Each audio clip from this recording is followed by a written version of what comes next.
안녕하세요. 문짱다치 택시스쿨 문짱입니다. 2025년 5월 17일 토요일 택시 운행 일지를 공개하겠습니다. 제가 영상을 업로드했다가 삭제했습니다. 오디오가 전혀 들어가지 않았습니다. 죄송합니다.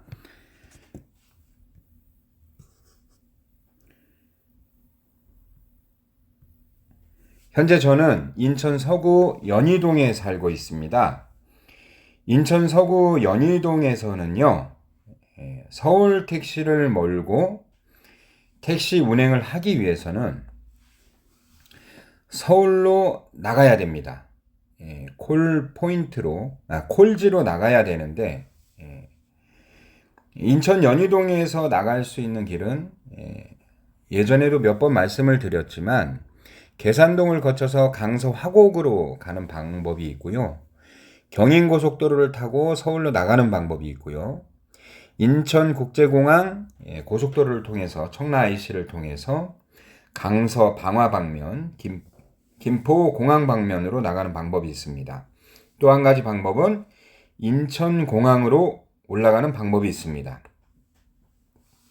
인천공항은 6개 도시 공동 사업 구역이기 때문에 콜포인트로 콜지로 선택이 가능합니다. 어느 쪽으로 나가든 시간적인 소요되는 시간은 거의 비슷하고요. 그래서 인천공항으로 자주 올라가게 되는 것입니다. 오늘도 변함없이 인천공항으로 올라갔고요. 제가 지금 전기차를 타고 있는데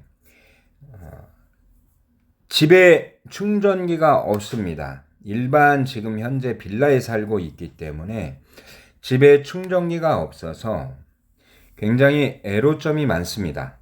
그래서 생각하는 시간보다 원래 시간보다 충전할 시간을 항상 더 1시간에서 2시간 정도는 여유를 두어야 되고요.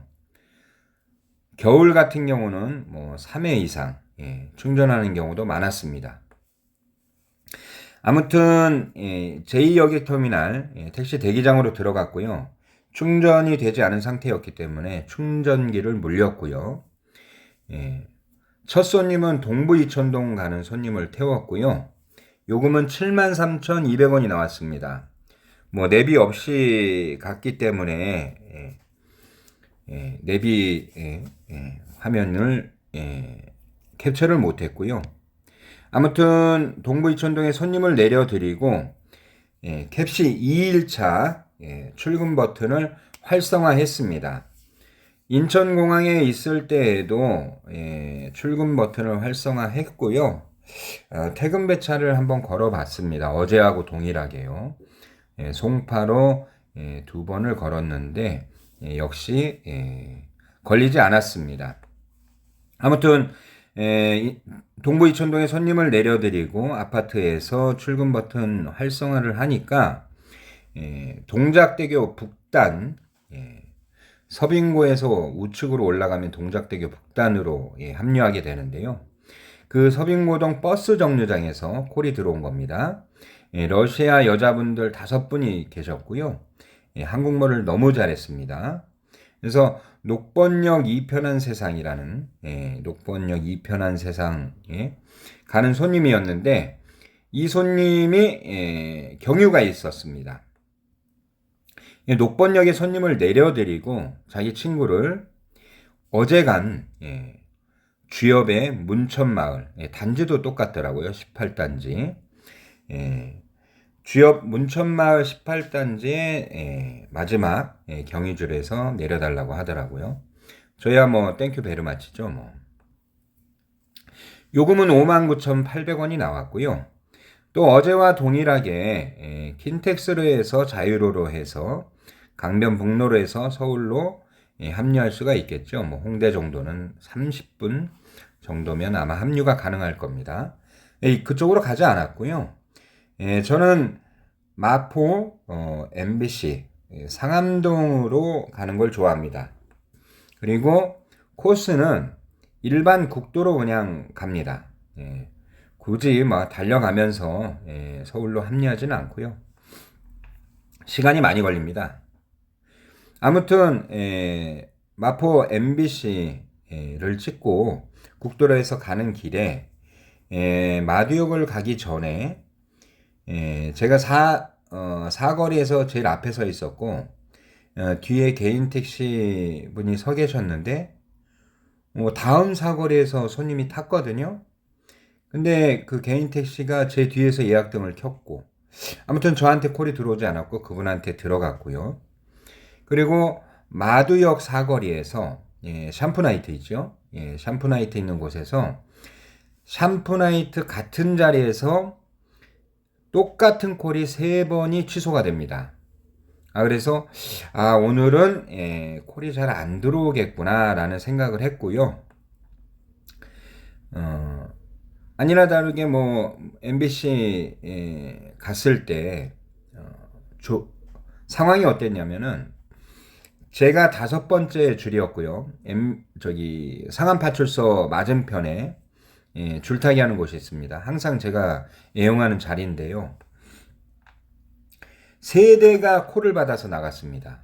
제 앞에는 모범 베스트 드라이브, 그 하늘색으로 되어 있는 가등을 달고 계신 나이가 지긋하신 분하고 저하고 둘이 남았고요.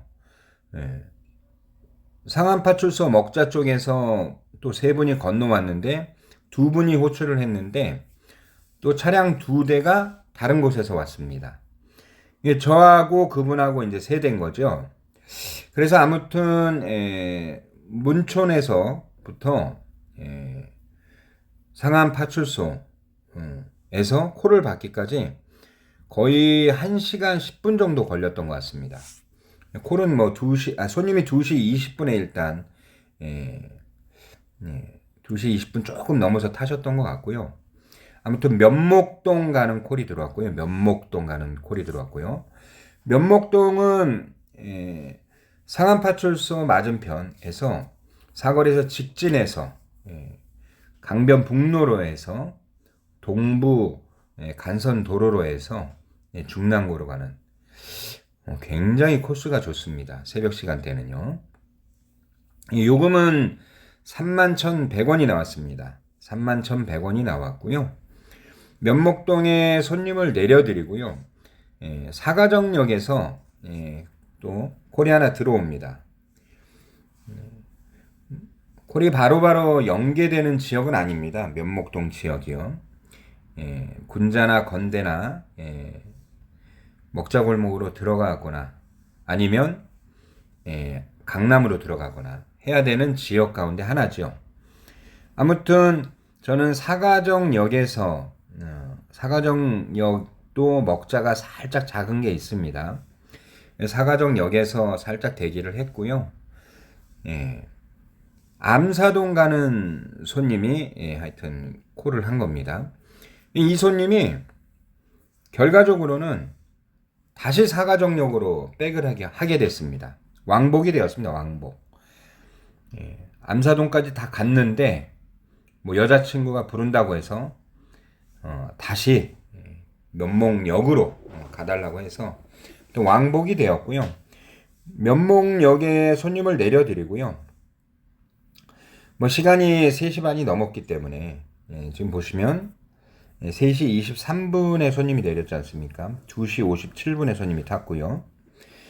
그래서 아무튼 뭐 군자역 쪽으로 향했고요. 뭐 4시가 넘어야 콜이 들어오겠구나 생각을 했는데 4시 7분에 콜이 들어왔고요. 광진구청 가는 손님이었고요. 요금은 5,500원이 나왔습니다. 광진구청에 손님을 내려드리고 우회전을 하면 건대 먹자로 가고요.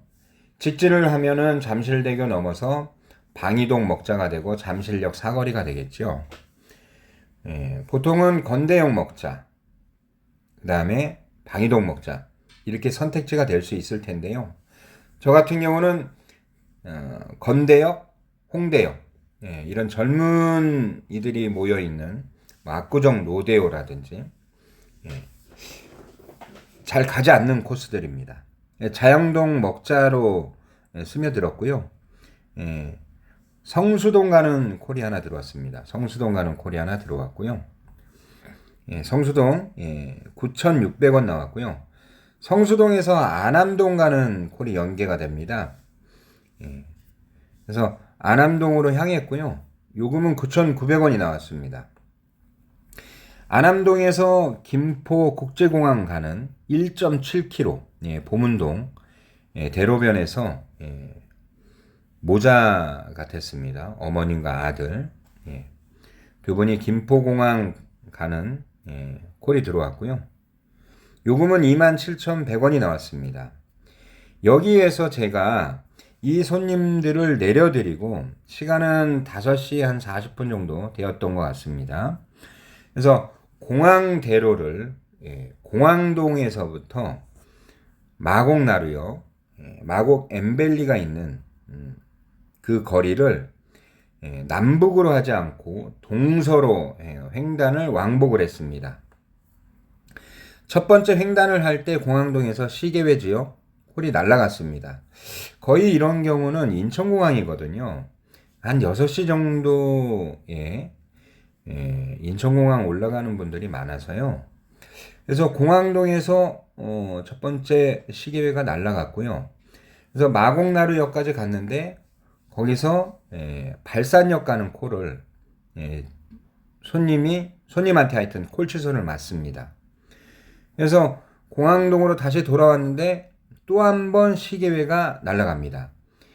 이때 상황이 좀 틀렸던 것이 마이캡 개인 택시 2대가 있었습니다. 골목에. 그래서 저 사람들이 여기 왜 있지? 두 번째 시계회 콜이 날아가고 제가 퇴근 배차구나 라는 것을 깨달은 겁니다. 아무튼 강서구 발산동, 마곡동, 김포공항 이곳에서 서울 시내로 하여튼 접근을 하려면 30분 정도 시간이 소요되지 않습니까? 일단 깔끔하게 오늘은 업무를 접었고요.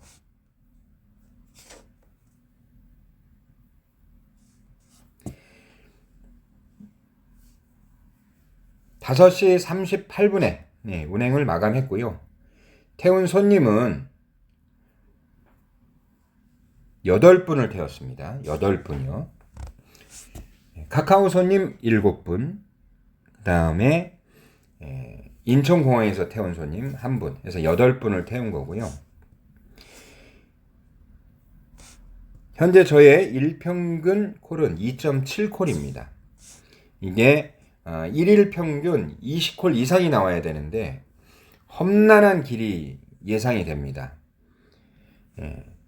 2025년 5월 17일 토요일 카카오 택시 운행 내역은 캡시죠. 캡시 이틀차입니다. 12시 21분에 서빙고동에서 시작이 되었고요.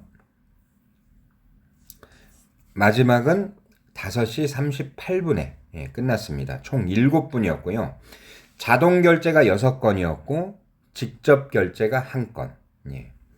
사가정역에서 타신 왕복으로 왔다 갔다 하신 25,900원짜리 그래서 18만 2천원 정도 매출이 나왔죠.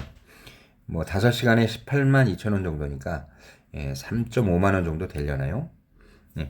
아무튼 내용적으로는 시간당 매출은 현재 나오고 있습니다. 1일차와 2일차인데 시간당 매출은 나오고 있다라는 거 요즘 하나 눈여겨보시면 될 것 같고요. 금요일은 역시 콜이 많았기 때문에 연계가 되고 미리 배차가 많지 않았을까. 토요일은 콜이 연계가 되지 않고 그러나 상암동에서 5명에게 어떤 콜이 갔는지는 모르겠지만 아무튼 괜찮은 콜이 들어왔고 또 사가정에서도 그분이 왕복만 하지 않았다면 천호역이나 천호역 주변이나 이곳에서 콜이 연계되는 그런 상황으로 갈 수가 있었을 텐데 라는 아쉬움이 있습니다. 아무튼 캡시의 토요일 내용은 이렇고요. 우선 택시로 돈 벌기를 한다라는 것은 어떤 분이 말씀을 하셨는데 택시 돈 되지 않는다. 그건 기준일 것 같습니다. 기준. 먹고 살기 위해서 지금 택시 운행을 하고 있는 거고요. 자기만의 기준이 있겠죠. 또 택시 운행을 하면서 어떤 방법으로 운행을 할 것인가, 콜 운행을 할 것인가, 콜 운행을 한다면 가맹으로 할 것인가, 비가맹으로 할 것인가, 길에서 손님을 태울 것인가, 아니면 태우지 않고 오로지 콜만 받을 것인가, 가성비가 있는 택시 영업 스타일을 어떻게 나눌 것인가, 시간당 매출에 중점을 둘 것인가, 정해놓은 시간 안에 인천공항 영업을 중심으로, 공항 영업을 중심으로 손님을 많이 태우지 않더라도 시간을 좀 넉넉하게 쓰면서 매출을 달성할 것인가. 여러 가지 방법이 있겠죠. 저도 지금 현재 어떻게 할 것인가에 대해서 고민을 하고 있습니다. 인천공항 영업을 완전히 100% 올인하기 위해서는 인천공항 내에서 오더가 풍성해야 되는데 어제 캡시 1일차 또 금요일 캡시 토요일 캡시 인천공항에서 올라가면 콜이 안 붙지 않습니까? 아무리 데이터가 좋아도요 매번 붙는 것도 아니고 매번 콜이 기다리고 있는 것도 아닙니다. 그래서 인천공항 공항 영업을 중심으로 하되 일반이든 가맹이든 최소한 6시간에서 7시간에 집중된 서울 시내 영업이 절대적으로 필요합니다. 이 두 가지를 병행을 해야 되는데 이 두 가지를 병행하기 위해서는 콜 수를 확보를 해야 됩니다. 카카오 같은 경우요. 어제도 잠깐 말씀드렸지만 1일 20콜 이상 첫 콜을 절대적으로 수행해야 되고 이 조건을 다 충족을 시키면서 택시 영업을 해야 되고 운행을 해야 하다 보니까 조건을 어느 정도 만들어야 된다는 게 굉장히 어렵다는 겁니다. 자, 앞으로 이 유튜브에서 택시 운행 일지를 공개해드리고 여기에서 말씀드리고 싶은 내용들을 딱 한마디로 요약해서 말씀드린다면 법인 택시 기사로서 먹고 살기 위해서 택시 운행을 하는데 어떠한 목표를 세우고 어떠한 방법을 가지고 어떠한 운행을 할 것인가는 현재 진행형으로 만들어가고 있다는 점 말씀드리고 이것이 완성형이다라고 아직은 말씀드릴 수가 없습니다. 그러나 인천공항 공항 영업을 중심으로 가맹이 되었든 비가맹이 되었든 하루에 최소한 6시간에서 8시간 사이에 집중적인 콜타기는 절대적으로 필요하다 라는 것을 말씀드리고 싶고요. 이것을 중심으로 유튜브를 꾸며나가 보겠습니다. 감사합니다.